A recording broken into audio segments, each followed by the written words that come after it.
여기 29장 마지막 부분 좀 중간부터 보다가 멈추었습니다. 자, 이제 야곱이 하란에 와서 라반의 집 라헬과 리브가가 있는 그 집에서 이제 생활을 하면서 라헬을 좋아해서 7년 동안 내가 그 라반의 집에서 일을 하고 그리고 그 품삯으로 아내 라헬을 얻는 지참금을 주기로 이제 이렇게 약속하고 7년 동안 일을 했습니다. 이제 그 7년이 하루같이 며칠같이 지나갔다. 이렇게 29장 20절이 말하고 있죠. 자, 이제 그리고 난 다음에 이제 7년이 지나고 이제 결혼식을 하게 되고 이제 정식으로 야곱과 라헬은 이제 부부를 이루게 됩니다. 자, 그런데 어제 우리 잠시 봤듯이 아침에 자고 일어나니 이게 라헬이 아니고 레아였습니다. 그래서 야곱이 라반에게 가서 따졌죠. 왜 당신은 나를 속였느냐 이렇게 말을 하는 겁니다.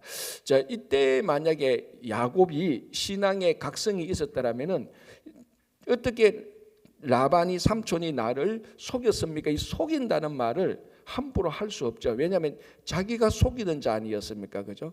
다른 사람이 그렇게 말을 할 수는 있겠지만 그래도 자기는 그런 말을 못하죠.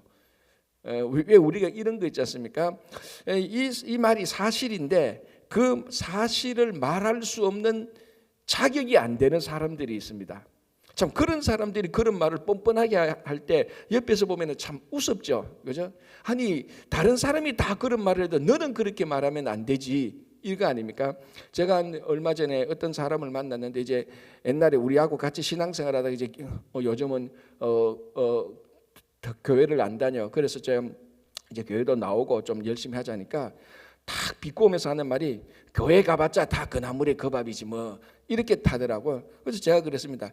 야, 다른 사람이 그런 말해도 너는 그런 말 하면 안 되지. 왜냐하면 제가 그 사람 그 사람의 신앙과 그 사람의 삶이 어떤가를 알거든요. 그러면은 교회 가서 그러면 그래 내가 요즘 좀 그 지연제도 많고 흔히 하는 말로 내 좀 마음이 좀 안정되면 교회 가지. 그래도 이 정도 나와야 되는데 다른 사람은 몰라도 자기가 교회가 다 그 나물의 그 밥이고 뭐 나가봤자 뭐 그래서 제가 당신 그러니까 반농담 반진 야 다른 사람이 교회 욕해도 어쩌죠 뭐 너는 그런 말 하면 안 되지. 자기가 교회로부터 가장 많은 이득을 받고 가장 많은 아니고 많은 이득을 본 사람이 지금 야곱이 꼭곡거리예요. 다른 사람은 몰라도 너는 왜 당신이 나를 속였냐 이 말을 할 입장이 아니지 않습니까? 그죠? 자, 이제 야곱이 아직까지 뭐냐면은 자기 과거에서 속였던 것에 대한 하나님께서 뭘 말하는가를 모르고 있는 겁니다. 자, 이제 야곱이 어떻게 속임을 당했는가 봅시다. 자, 어떤 관계에서 속임을 당했습니까? 언니 동생 사이에서 야곱이 속았습니다. 물론 라반이 속였죠. 언니 동생 사이에서. 자, 야곱이 자기 형과 동생 사이에서 속였습니다. 그렇지 않습니까? 관계를 바꾸었지 않습니까? 그래서 라반이 하는 말을 보십시오. 우리 지방에서는 이 지역에서는 언니보다 동생이 먼저 시집가는 법이 없어라고 딱 말합니다. 라반은 그러니까 처음부터 속일 작정을 했죠. 그걸 다 하니까.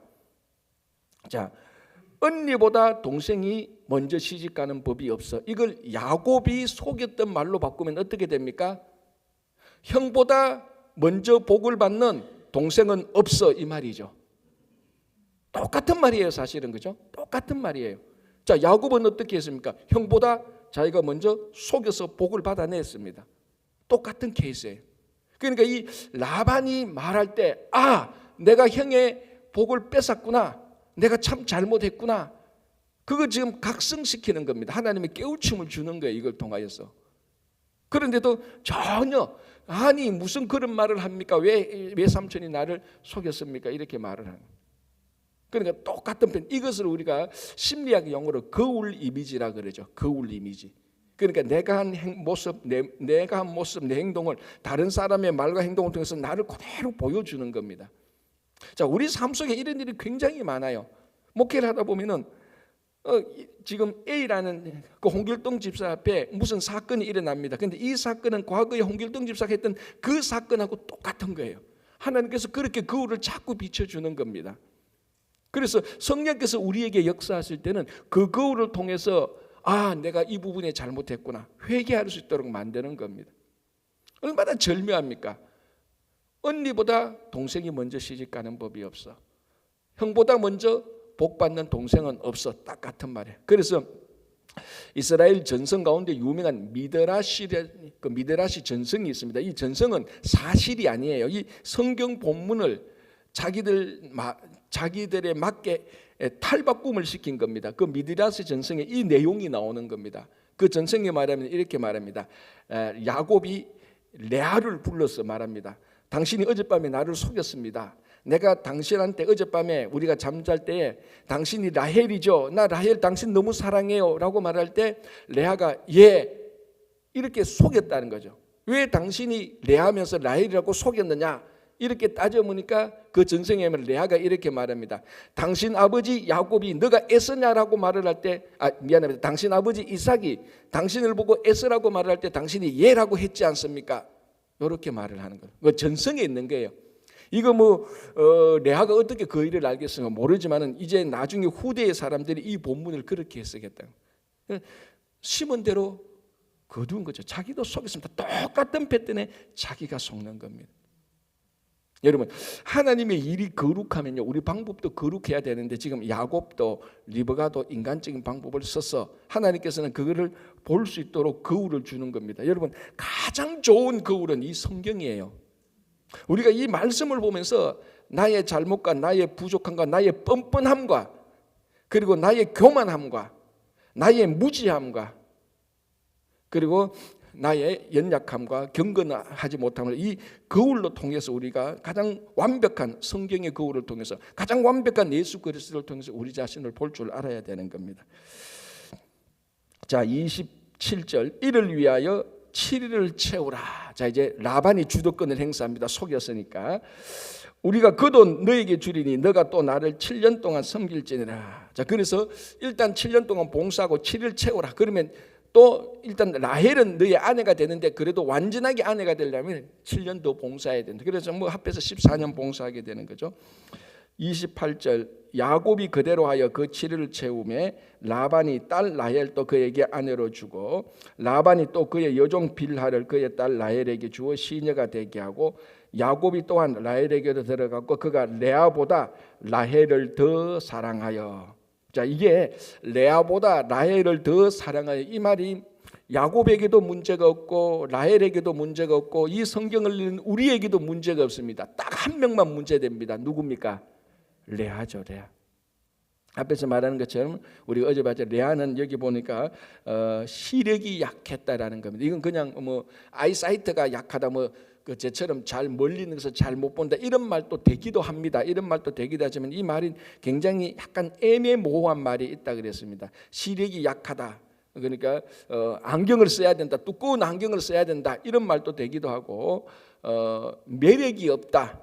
여자로서 별로 매력이 없다 이런 말도 되기도 하고 시력이 약하니까 밖에 나가면 눈물이 잘 난다 아주 좀 감정적이다 이런 복합적인 뜻이 다 담겨져 있는 겁니다. 자 이런 레아가 야곱에게서부터 사랑을 받지 못한 어쨌거나 먼저 신혼밤에 동침한 것은 라헬이 아니고 레아였어요. 그리고 그날 밤에 우리말로 하면 소방 맞게 되는 겁니다. 야곱이 보니까 나 당신 싫어. 난 당신 동생 레아가 난 당신보다 라헬이 더 좋아. 자, 이 레아의 마음이 어떻겠습니까?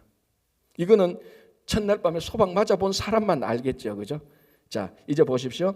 31절에 여호와께서 레아가 사랑받지 못함을 보시고 그의 태를 여셨으나 라헬은 자녀가 없었더라. 이게 하나님의 은혜예요. 자, 레아는 남편으로부터 버림받지는 못했지만 사실 마음적으로는 버림받은 거하고 마찬가지 아닙니까? 여러분 이게 신부의 가장 큰 초라함과 신부의 가장 큰 수치가 뭡니까? 신랑에게서 사랑받지 못하는 겁니다.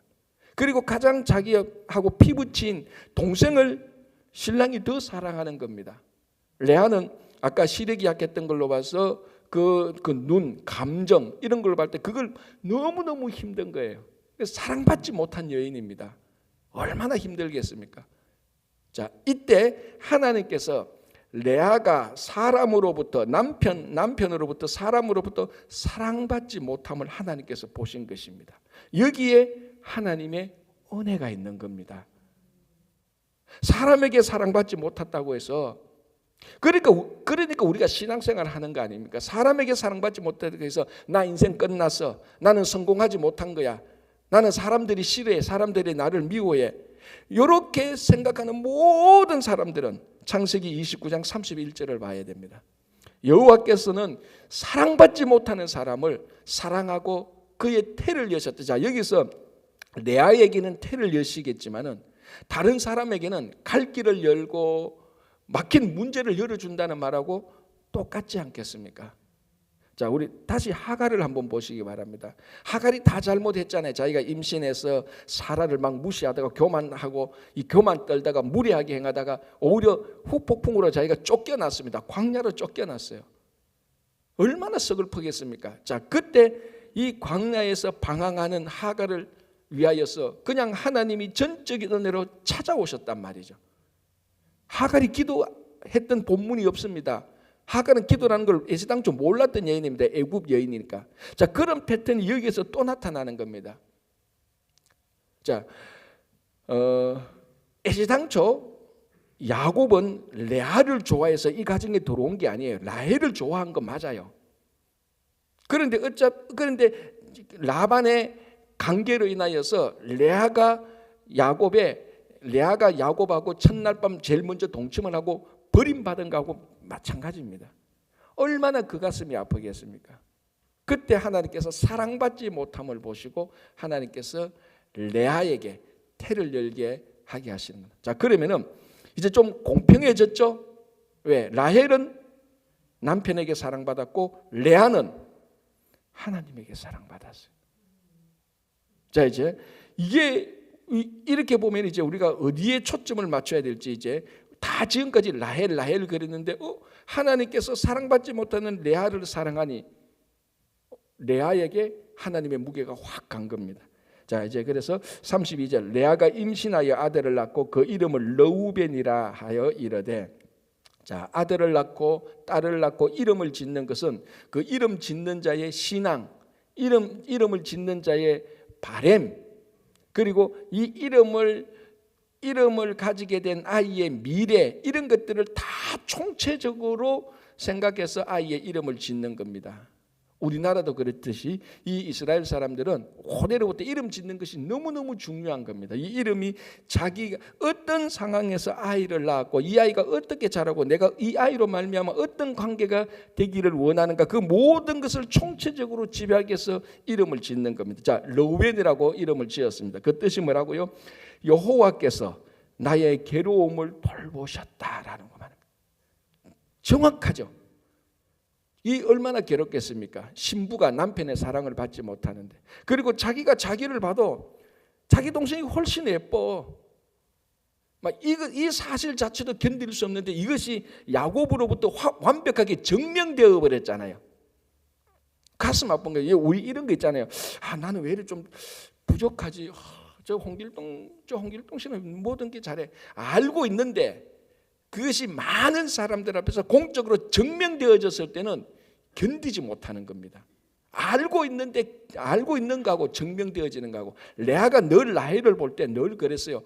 동생인데 왜 저래 동생은 매력적이지. 그래서 어제도 말씀드리겠지만 그 집안에 양을 데리고 가서 일하는 사람은 언니가 아니고 동생이었어요. 훨씬 더 일도 잘하고 모든 게 다 좋아졌어요. 그러니까 라헬은 늘 레아를 보면서 열등감을 가지고 있었는데 결정적으로 야곱으로 인하여서 그게 완벽하게 증명되어져서 피폐해졌습니다. 레아가. 이때 하나님께서 이 사랑받지 못하는 피폐한 여인을 보고 사랑하고 그의 태를 열어주시니까 아들을 낳으니까 그 억울함이 얼마나 풀리겠습니까? 그래서 하나님이 내 억울함을 돌보셨다.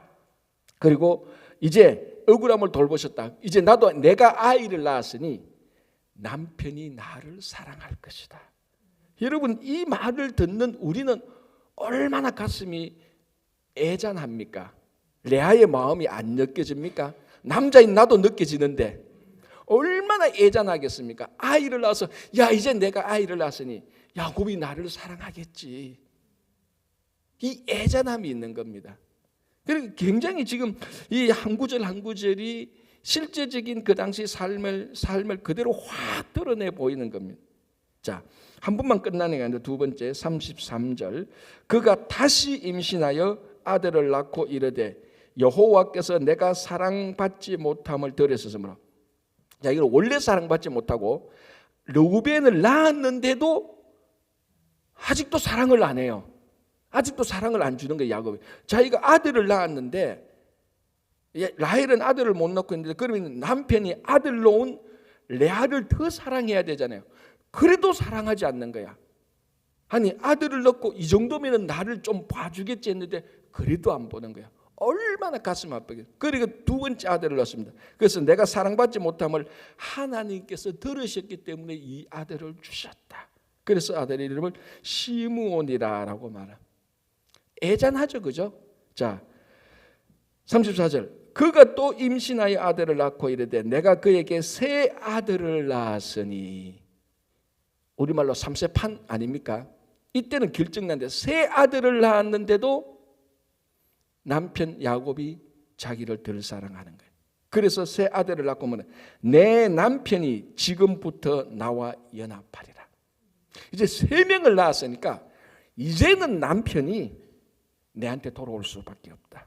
이제는 라헬이 아니고 내게 돌아올 수 없다. 이 세 번째 아들 레위로 말미암아 남편은 나와 연합할 것이다라고 말합니다. 애잔해요, 그죠? 그 마음을 보면은 너무 애잔합니다. 르우벤, 시므온, 레위 전부 다 아들을 낳고 난 다음에 전부 다 남편에 대한 오매 불망이 레아에게 꽉 배어 있다는 걸 보면, 야, 이 야곱도 대단해요. 이래도 라헬을 더 사랑해요. 정말 대단해. 자기 레아가 아들 3명을 낳았는데도 그 라헬은 아들도 못 낳았어요. 그런데도 레아보다 라헬을 아직 더 좋아한다고 레아가 느낀 거예요. 세 번째 아들 놓고는 이제는 남편은 꼼짝 못한다. 이제는 나와 연합할 거다 했는데 아직도 안 하는 거예요. 자, 35절 볼게요. 그가 또 임신하여 아들을 낳고 이르되 내가 이제는 여호와를 찬송하리로다. 밑줄을 꺼야 됩니다. 내가 이제는 여호와를 찬송하리로다. 아들을 계속 낳아도 3세판 3명을 낳아도 남편이 자기를 사랑하지 않는 것을 보고 네 번째 아들을 놓고는 마음을 돌이킵니다. 저 남편하고 내하고는 우리말로 하면 사랑관계가 아니구나. 내가 진짜로 앞으로 삶의 희망을 두고 사랑하고 찬송하며 살아가야 될 사람은 남편이 아니고 사람이 아니고 하나님이구나라고 네 번째 아들을 낳고 레아가 깨우치는 겁니다. 그래서 이 유다를 낳고 이제는 자 보십시오. 첫 번째, 두 번째, 세 번째 르우벤, 시므온, 레위 이름을 3명을 낳고 이름을 짓는데 모든 게 누구하고 연관되어 있습니까? 전부 다 남편하고 연관되어 있어요. 전부 다 그런 아들 낳는 이 목적이 남편 사랑받으려고 하는 이 목적하고 다를 바가 없어요. 그런데 그 목적은 성취하지 못합니다. 네 번째 아들을 놓고 났어요. 이게 내가 남편 바라보고 살 게 아니고 하나님을 찬송하며 살아야 되겠구나. 내가 여호와를 찬송하리로다. 이제는 여호와를 찬송하리로다 하고 이로 말미암아 그의 이름을 이게 이제서야 유다가 나오는 겁니다. 자, 아시죠? 유다의 후손 가운데 다윗이 있고 다윗 후손 가운데 예수 그리스도가 있는. 그러니까 유다는 이 네 번째 아들 유다는 인간의 사랑을 뛰어넘어서 하나님을 찬양하는 하나님과 레위는 남편과 연합하기를 바랬지만은 유다는 이제 하나님과 연합하는 단계로 넘어가는 이 아들이 네 번째 아들입니다. 그래서 여기로부터 나중에 야곱이 이 아들을 복 줄 때 네 번째 아들에게 통치권을 주는 그런 복을 하게 됩니다. 나중에 창세기 49장을 보면 되겠지만 원래 첫째 아들이 받아야 되죠. 그 첫째 아들은 못 받습니다. 왜? 서모와 동침하게 됩니다. 그래서 아웃. 두 번째 시몬과 레위도 아웃. 왜? 나중에 보면은 세겜 족속을 다 죽입니다.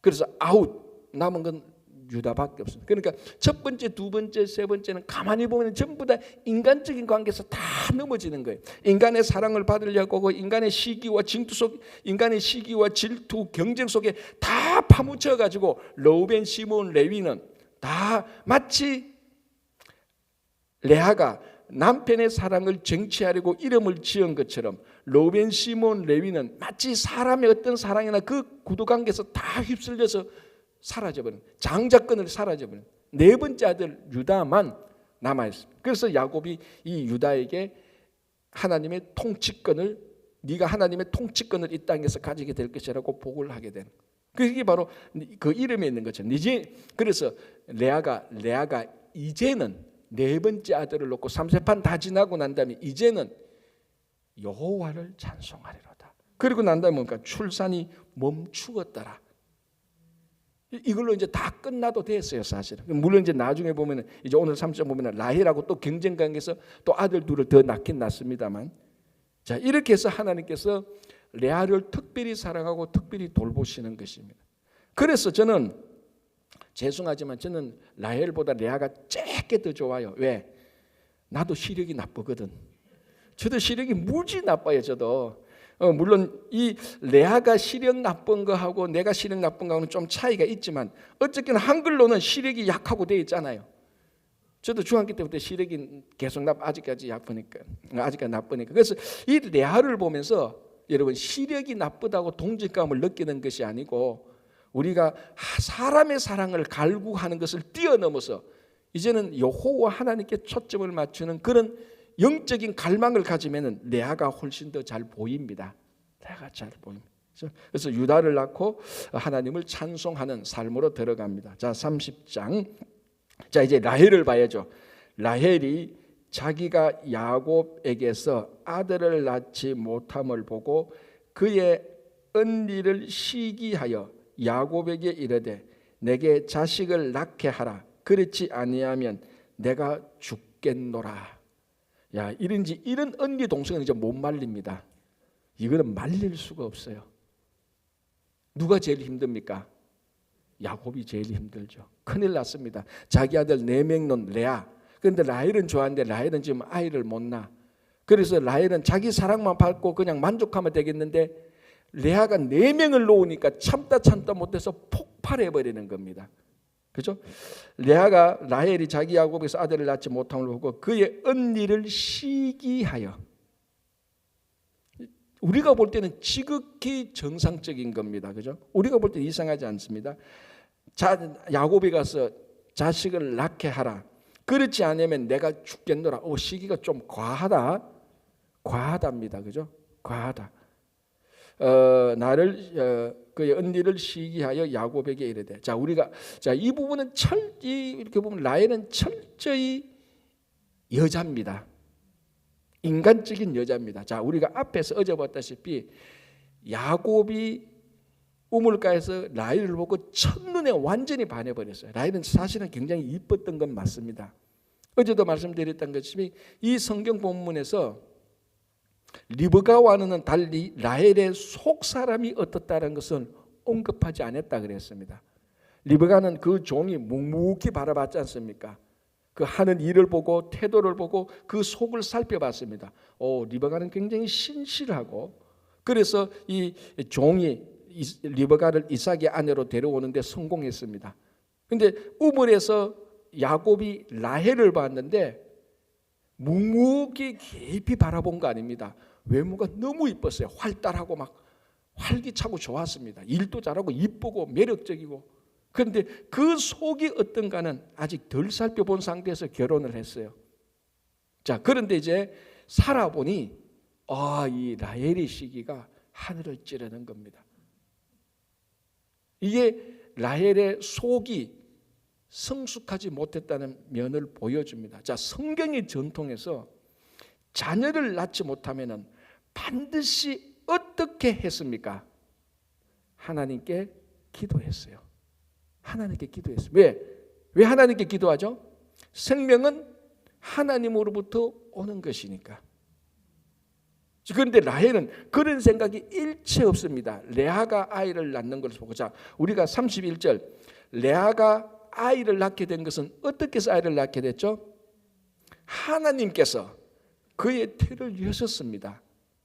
레아가 자녀를 가진 것은 신앙적으로 하나님께서 태를 여셨기 때문에 레아가 자녀를 가진데 라헬은 그거를 전혀 모르는 겁니다. 하나님께서 레아에게 자녀를 주신 것은 일체 생각하지 않고 야곱, 당신 진짜 내 사랑하는 거 맞아? 근데 왜 당신하고 내 사이는 아이가 없어? 당신 몰래 레아하고만 사랑하는 거 아니야? 레아는 왜 4명을 낳아? 이게 우리 인간적인 일상에서 늘 일어나는 일들입니다. 그래서 인간적으로 보면 아무 문제가 없고 이게 다 사랑과 전쟁 드라마예요. 다 드라마 맞아요. 이거 문제 없어요. 그러나 우리는 성경에서는 이걸 뛰어넘어서 그 태를 연 것은 여호와 하나님입니다. 자, 우리가 여기서 이것을 보면서 30장 1절을 보면서 라헬의 시기 줄도 좀 과했지만은 이게 일상적인 삶 속에서 늘 일어나는 거예요. 늘 그런 식으로 보는 거예요. 그러나 믿음을 가진 자는 이것을 초월해서 볼 줄 알아야 되는 겁니다. 그러니까 우리는 29장 31절을 볼 줄 알아야 되고 30장 1절을 볼 줄 알아야 되는 겁니다. 29장 31절은 태를 여는 것은 여호와 하나님이다. 이건 세상 사람들은 모르는 거예요. 우리는 그걸 보는 겁니다. 30장 1절을 보면서 세상이 이렇다라는 것을 우리는 또 보는 겁니다. 그래서 라헬이 이게 질투가 너무 과해서 나 죽어버릴 거야 막 견디지 못하는 거예요. 자, 30장 2절 야곱이 라헬에게 성을 내어 딱 한 번 나오죠. 야곱이 라헬을 얼마나 사랑했습니까?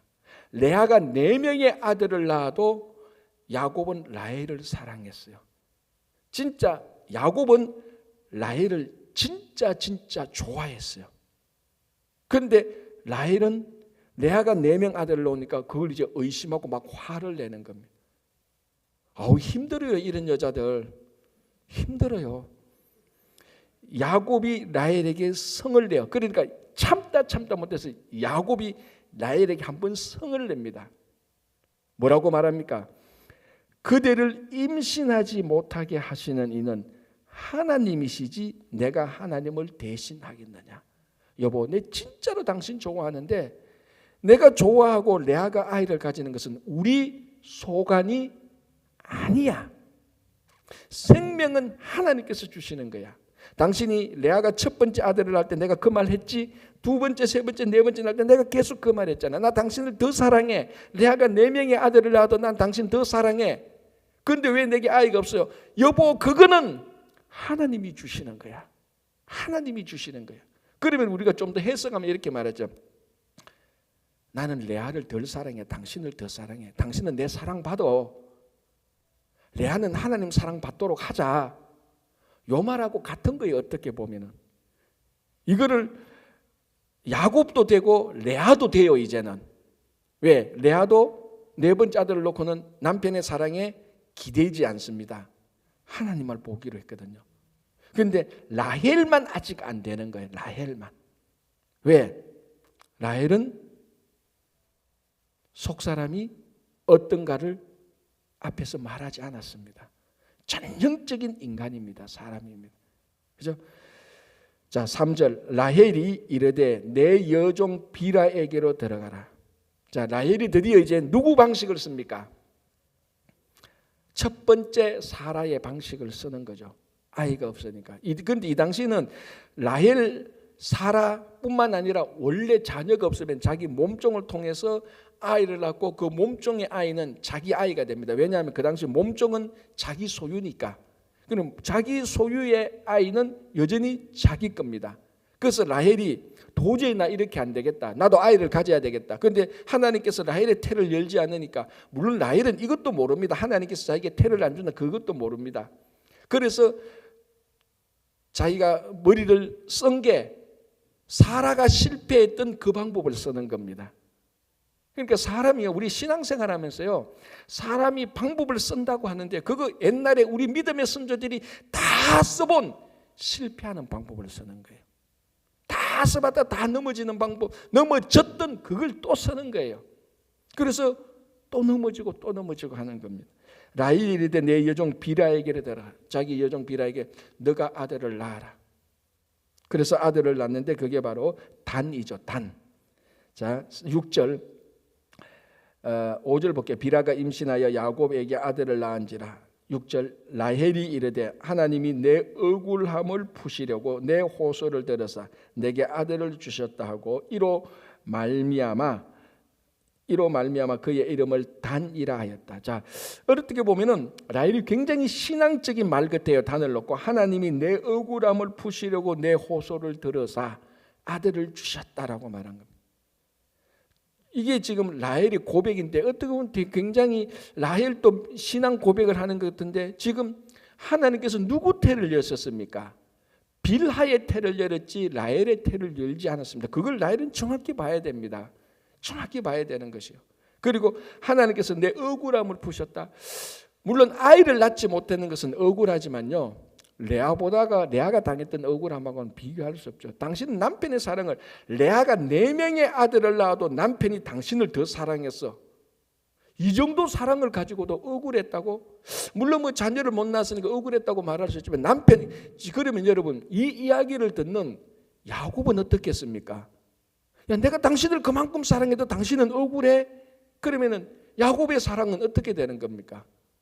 라헬이 굉장히 어떤 이 고백을 통해서 뒤집어 보면은 굉장히 이기적인 억울함이 있었다는 겁니다. 이기적인 억울함을. 자, 그리고 내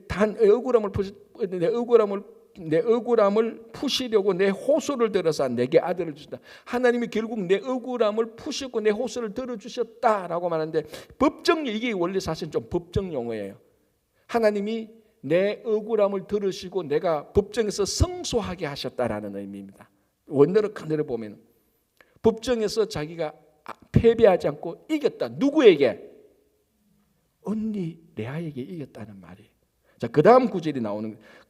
자, 그 다음이 이제 확실히 나옵니다. 7절 라헬의 시녀 빌하가 다시 임신하여 둘째 아들을 야곱에게 낳으며 라헬이 이르되 내가 언니와 크게 경쟁하여 이겼다 하고 그의 이름을 납달리라 하였더라. 지금 라헬이 결정적으로 잘못하고 있는 게 뭡니까?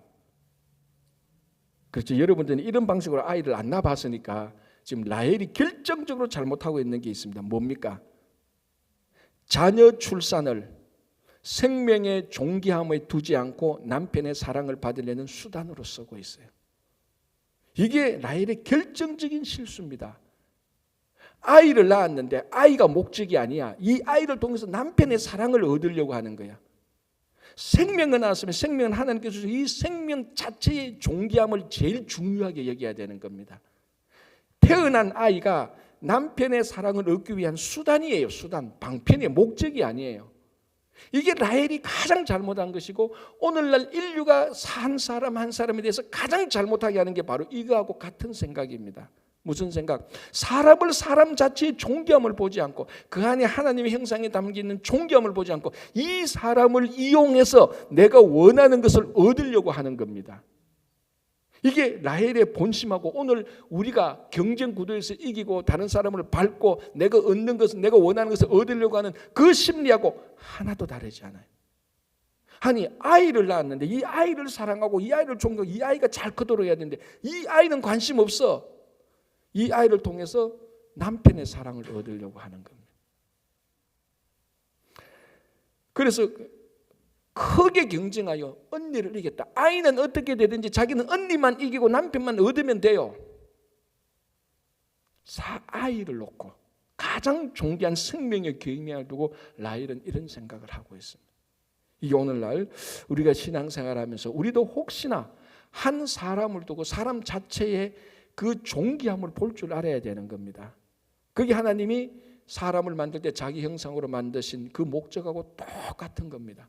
라헬은 그것을 전혀 관심을 두고 있지 않습니다. 그래서 우리는 오늘 이것을 보면서 한 사람의 생명이 그 생명 자체에 하나님의 목적이 있고 그 목적이 있는 하나님의 생명을 우리 삶의 목적으로 둬야 됩니다. 그래야 사람을 무시하지 않습니다. 그래야 사람을 차별하지 않습니다. 왜? 사람 자체가 목적이니까. 사람 자체가 수단이 되니까 무시하고 차별하고 이 목적을 위해서 이 사람을 마음대로 이용해 먹는 겁니다. 그게 착취하는 거죠.